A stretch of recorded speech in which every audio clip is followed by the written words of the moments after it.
Mana yang kecil? Taruh di atasnya. Yo, pegang. Seekor kura-kura berukuran besar ditemukan warga Desa Selala, Kecamatan Langsa Lama, Kota Langsa.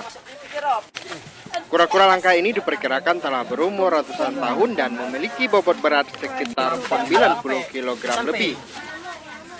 Penemuan kura-kura yang tidak biasa ini sontak membuat warga heboh.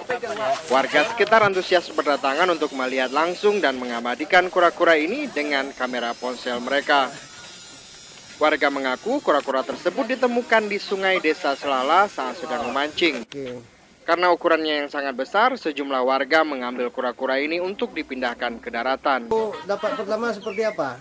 Dia nampak di dasar sungai itu, di dalam air gitu kan, cuman agak dangkal dia. Terus? Saya tangkap. Adik naik ke atas. Naik ke atas. Sendiri adik tangkap nih? Ya pertama sendiri, habis itu baru dibantuin sama dia.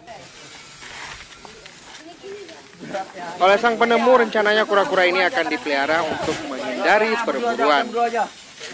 Dari Kota Langsa, Said Maulana melaporkan untuk Aceh Video.